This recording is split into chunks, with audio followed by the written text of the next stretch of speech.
आ गई है। आज मेरे बंधुओं वो शीलवान यशोधरा जब घर में आई है कपिलवस्तु में, बहुत ही आराम से रह रही है। इधर महाराज शुद्धोधन ने 3 ऋतुओं के महलों का निर्माण किया है।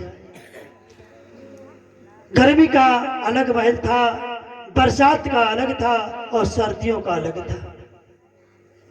बहुत ही सुख संपन्न से खुशहाल जीवन रह रहे थे। तो मेरे बंधुओं, और एक जगह बताया, जब बेटी पैदा होती है तो बेटी 3 चीजों को लेकर के आती है,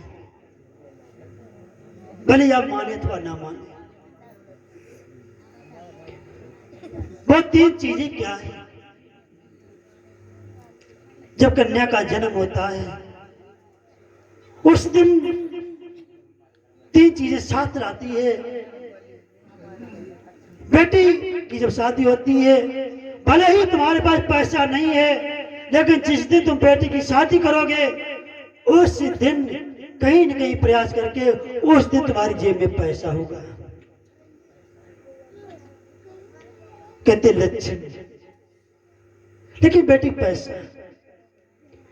इसके बाद में शक्ति लाती है बेटी। उस दिन देखा होगा भैया पिता पूरे पूरे दिन भूखे लगे रहते हैं कार्य में, कभी यही नहीं लगता कि वास्तव में मुझे भूख लगी कि नहीं लगी, ये ध्यान भी नहीं रहता कि मैंने खाना खाया कि नहीं खाया। और अपनी बेटी की शादी खुशियों में वो इतने तल्लीन रहते हैं। और तीसरी शक्ति, खुशियां साथ में लाती हैं। आपने कितना खुशी से सब कुछ किया और जैसे ही बेटी की विदा की उस घर की खुशियां बेटी के साथ चली गई। मैया बबुला रो के रह जाते हैं। हितू रिश्तेदार फिर कहते हैं अब नहीं रुकेंगे, क्योंकि सारी खुशियां तो चली गई, अब हम क्या करेंगे। अब वो भी सभी लोग घंटे 2 घंटे बाद धीरे धीरे घर खाली करने लगते हैं। उधर जब बेटी अपने ससुराल पहुंचती है, भले सास बीमार पड़ी हो और सास को पता लगो बहू आई है, एकदम खटिया छोड़ देती है, ताकत आ जाती है, शक्ति आ जाती है। तो इसलिए कभी इन बेटियों का असर न करें। बेटी 2 घरों को प्रकाशमान करती है, लेकिन दुख इस बात का है आज हमारे यूपी में इन बेटियों की दुर्दशा हो रही है। क्यों हो रही है? इन बेटियों का जो बलात्कार हो रहा है, दिन में बलात्कार करके रात में जिंदा जला दिया जाता है। चाहे वो हाथरस की घटना हो, चाहे वो कानपुर की घटना हो, चाहे कहीं की हो, ये बलात्कार कौन करता है? इन बेटियों की इज्जत पर खिलवाड़ कौन करता है? हम आप करते हैं,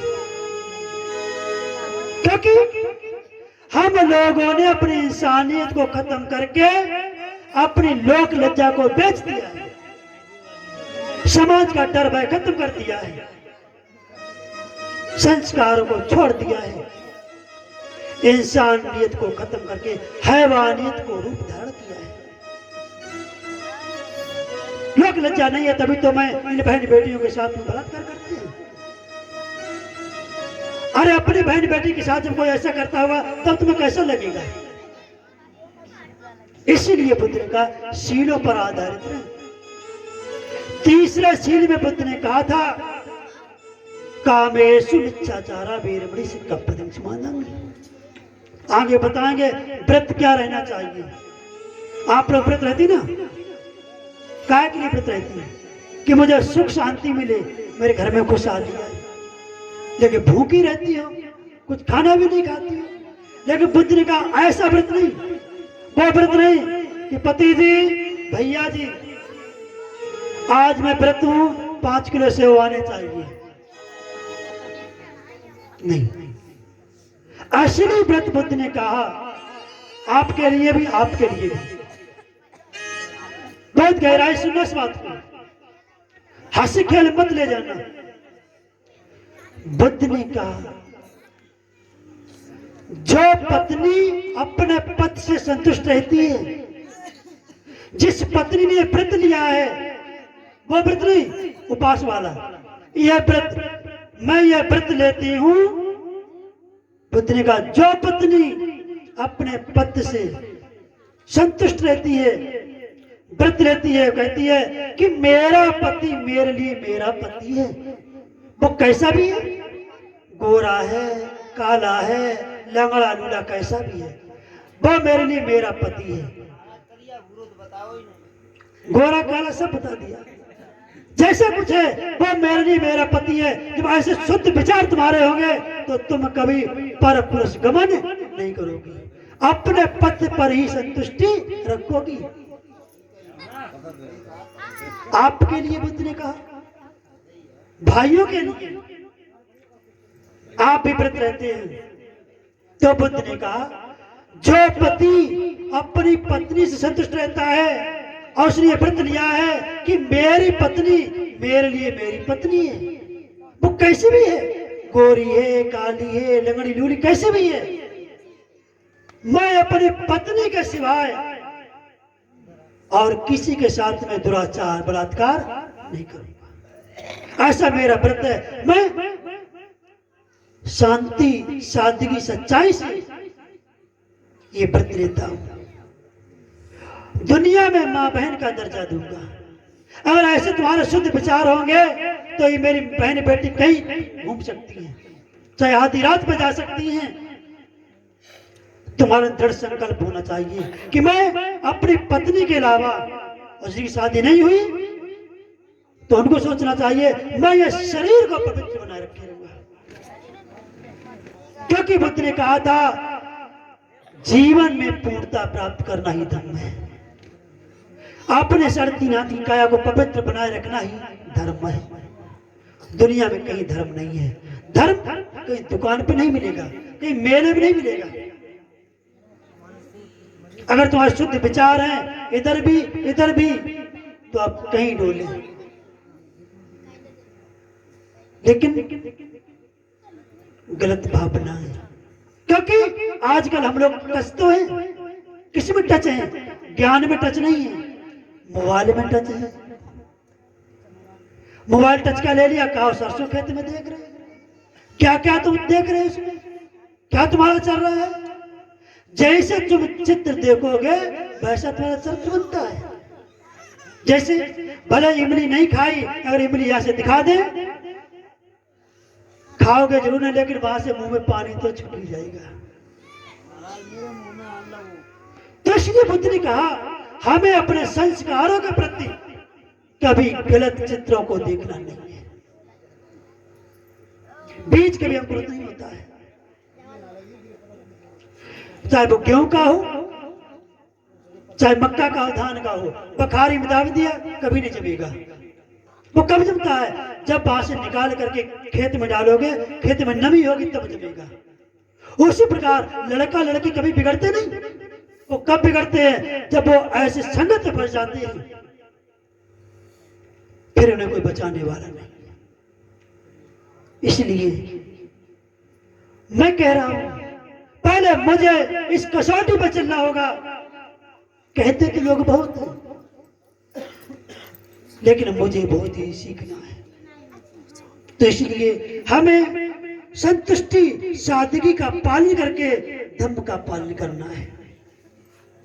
तो आज मेरे धर्म श्रोताओं, भगवान बुद्ध का धर्म हंसी खेल का धर्म नहीं है, इसमें मजा नहीं मिलेगा, लेकिन इतना है आपके घर में खुशहाली आ जाएगी अगर ये कथा सुनती रहोगी तो।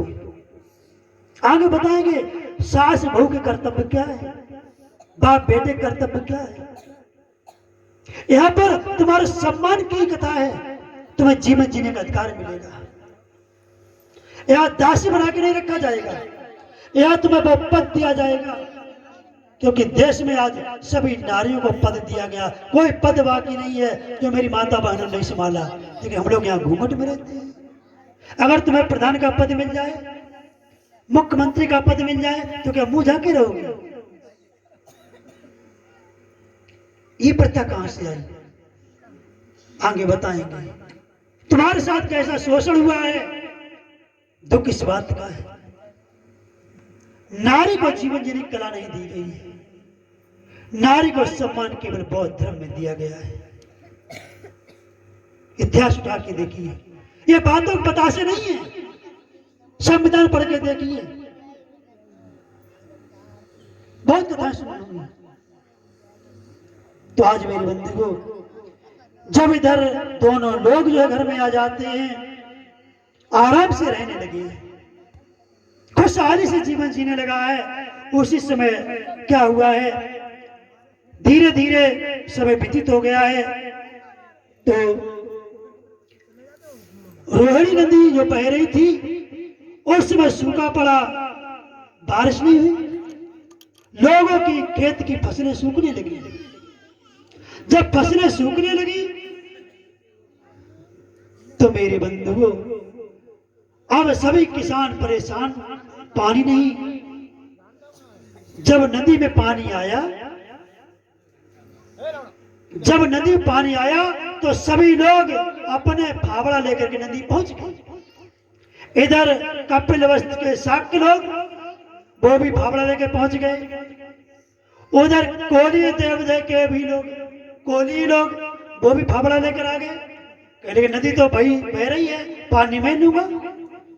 कपिल वस्तु के शाक्य लोग बोले नहीं, पानी मैं लूंगा। मेरे बंधुओं, रोहिणी नदी में जो पानी था और कोली के लोग ज्यादा थे, कपिल वस्तु के लोग कम थे, तो ज्यादा वाले लोगों ने इन लोगों को मारा, सिंचाई नहीं करने दी। जब मारा है तो मेरे बंधुओं, अब सभी लोग रो करके महाराज सिद्धोधन के पास में आए और कहे, महाराज कोलिये के लोगों ने मुझे मारा है। क्यों? अरे महाराज, नदी में पानी आया तो सोचा मैं अपने खेत की सिंचाई कर लूं। देवदत्त एकदम उठ के खड़ा हो गया और कहने, महाराज अब इसका न्याय मैं करूंगा। मैं देखता हूं कैसे इन लोगों की हिम्मत पड़ी हम शाखा पर ईंट पत्थर चलाने की, और मैं एक खून का बदला खून से ही लूंगा। आज उन्होंने मेरे इन लोगों को मारा है और मैं ईंट का जवाब पत्थर से दूंगा। तो आज देवदत्त की बात को जब सुना है, राजकुमार सिद्धार्थ उठकर खड़े हुए और कहने लगे, महाराज ये अनर्थ हो जाएगा। अगर उन्होंने तुम्हें मारा, तुम उन्हें मारोगे तो कभी लड़ाई सुलझने वाली नहीं। तो देवदत्त ने कहा, नहीं, देखो सिद्धार्थ, तुम क्या जानो क्षत्रियों का काम क्या है। तुमने हंस का जरा सा खून देख लिया, उसी में तुम पिघल गए, ऐसा नहीं होगा। तो मेरे बंधुओं, सिद्धार्थ क्या बोले, हे भैया ये तुम क्या कर रहे हो। और सिद्धार्थ कहने लगे, हिंसक जीव रहे जग में, सुजाति को नहीं खाता है, और पर बाज शिकारी होता है, बाज को वो भी नहीं खाता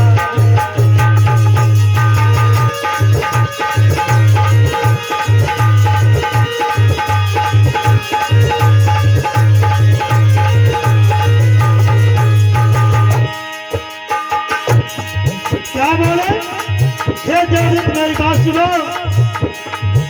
शेर जंगल में रहता है, पर शेर को वो नहीं खाता है, लेकिन मानव इस दुनिया में मानव को नहीं खाता है।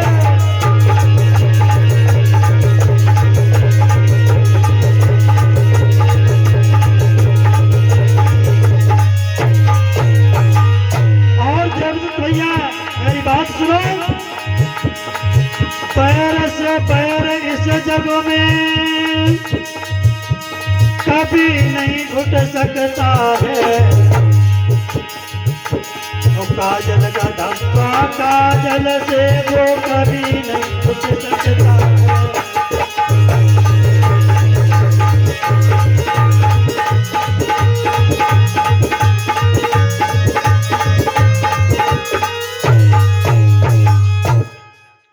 हे भैया देवदत्त, तुम क्या कर रहे हो? हिंसक रहे जीव जगत में, वो सुजाति को नहीं खाते हैं, अपनी बिरादरी को कभी नहीं खाते हैं। पर बाज शिकारी होता है, मैं मानता हूं बाज शिकारी है, लेकिन फिर भी वो अपने बिरादरी बाज को नहीं खाता है। लेकिन मानव, आज बंदूक मानव ने मानव के लिए बनाई, तो मानव ने मानव के लिए बना दी। और शेर जंगल में रहता है, शेर खूब शिकार करता है, लेकिन वो कभी शेर को नहीं खाता है। भैया काजल का धब्बा अगर काजल से धोगे कभी धुलेगा नहीं। इसलिए चलो, उन्होंने मारा है अपने लोगों को, चलो राजा से कहेंगे न्याय कर लो।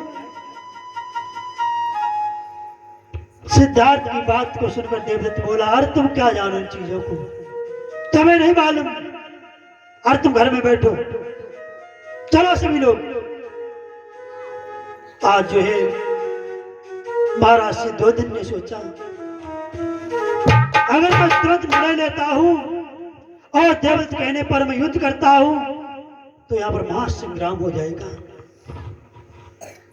देवदत्त ये बताओ, खून सस्ता है या पानी सस्ता है? महाराज पानी सस्ता हो सकता है लेकिन खून सस्ता नहीं है। तो युद्ध करने से तो खून बहेगा, और इन मानवों में खून से क्या लाभ होगा? सिद्धार्थ जो कह रहे हैं वो सच कह रहे हैं। बैर बैर से कभी खत्म नहीं होता है, बैर हमेशा मैत्री करवा से खत्म होता है। अगर तुम्हारे पड़ोस में किसी से लड़ाई है और तुम लड़ाई बनाती रहोगी तो कभी प्रेम नहीं आ सकता। आप यहां बैठी और तुम्हारे पास में वो व्यक्ति बैठा जो तुम्हारी जिससे बोला चाली नहीं। अब कह तो सकते नहीं यहां पर, क्योंकि समाज लगा है। मन में सोच रहे ये पास में क्या बैठा, यही तो बुद्ध का दुख है। मेरी इच्छाओं के विपरीत जो घटता है वही दुख है। मैं चाहता हूं हमेशा मुझे सुख मिले, लेकिन सुख नहीं मिलता है। मैं चाहता हूं हमेशा जवान रहूं, हम सुंदर रहूं, लेकिन बुढ़ापा आ ही जाता है। यही दुख है। हम सोचते हैं हमेशा संगीत बजे, लेकिन संगीत बंद हो जाता है। दुख है। मेरी इच्छाओं के विपरीत जो भी घटता है संसार में वही दुख है। और मेरे बंधुओं, देवदत्त ने कहा, हे राजन, चलो युद्ध करने के लिए। सभा की गई, कहा ठीक है, लेकिन देवदत्त की बात को सुना सिद्धार्थ ने कहा नहीं। तो एक प्रावधान रखा गया, जैसे इस गांव में कथा हो रही है तो भाई किसी ने मीटिंग की होगी कि भाई कथा कराएंगे, तो भाई कथा की कराने के लिए सहयोग की आवश्यकता है। अगर सहयोग मिलेगा तभी तो कथा होगी। तो उसी प्रकार से अब एक सभा की गई कि सभी लोग इस सभा में शामिल हो, और जो सभा में शामिल नहीं होगा तो उसके लिए प्रावधान है, दंड है। तो मेरी बंधुओं, सभा में बात रखी गई कि जो लोग युद्ध में शामिल नहीं होंगे उसके पिता की संपत्ति को जब्त किया जाएगा। दूसरी बात, उसे देश निकाल दिया जाएगा, और तीसरी, उसको फांसी की सजा होगी। युद्ध में सभी को जाना है। सिद्धार्थ ने सोचा मैं नहीं जाऊंगा, मुझे इन 3 शर्तों में एक शर्त मंजूर है, क्योंकि पिता की संपत्ति पर मेरा अधिकार नहीं है, लेकिन मैं देश निकासी, क्योंकि बहुत चाहते थे घर छोड़ने का। तो मेरी बंधु उन्होंने कहा ठीक है, मुझे यह शर्त मंजूर है, लेकिन मैं युद्ध में नहीं जाऊंगा। मेरे बंधुओं, महाराज ने कहा ठीक है, मामला शांत रखो, और दोनों पक्षों को बिठा करके बाद में निर्णय किया गया है। जब निर्णय किया गया है, उस युद्ध को शांत किया गया है, और इधर सिद्धार्थ ने वो दूसरी शर्त को मंजूर कर लिया है कि मैं देश निकालने की स्वीकृति देता हूं, क्योंकि पिता की संपत्ति पर मेरा अधिकार नहीं है, और फांसी की सजा पाना ये मेरे पिता के लिए बहुत ही दुखकर होगा, क्योंकि मेरे पिता वैसे भी दुखी हैं मेरे लिए, क्योंकि ऋषि मुनियों ने सभी ने कहा कि तुम्हारा पुत्र वैरागी हो जाएगा। किसी को अगर कोई पता लग जाए, जैसे आप यहाँ हैं, मैं यहाँ हूं, अगर मुझे पता लग जाए कि तुम्हारी कल मृत्यु हो जाएगी, अगर किसी को पता लग जाए तो उसकी खुशियां सब खत्म हो जाएंगी। तो इस प्रकार से मेरे बंधुओं, आज जो है वहां पर ये शर्त हुई है, और शर्त होकर के वो लोग जो हैं इस शर्त पर आकर के धीरे धीरे समय यूं ही व्यतीत होने लगा है। ये 20 वर्ष की अवस्था में ये शाक्यों और कोलियों का झगड़ा हुआ था रोहिणी नदी पर, वहां पर निर्णय लिया गया है, और धीरे धीरे समय यूं व्यतीत हुआ है, और समय व्यतीत जब हुआ है, जब समय आया तो उनकी जो यशोधरा पत्नी है, पत्नी की कोख से एक बच्चे का जन्म हुआ है। जब बच्चे का जन्म हुआ है,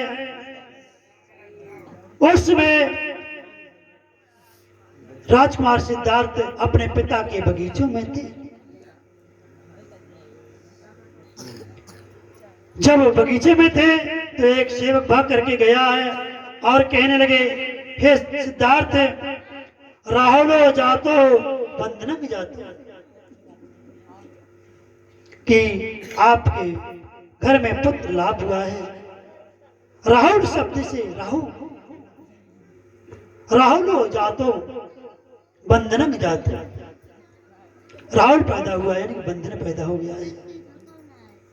आज मेरी बंधुओं, महिला में तो खुशियां हैं, लेकिन सिद्धार्थ सोच रहे मैं कहां बंधन में बंधा जा रहा हूं। मैं जिन कारणों से मेरा जन्म हुआ है, सांसारिक को छोड़ने के लिए, और मैं उस संसार में फंसने जा रहा हूं। तो मेरे बंधुओं, एक बार दया बोलते हैं, फिर इसके आप, क्योंकि आप लोग मैं देख रहा बहुत विभोर हो।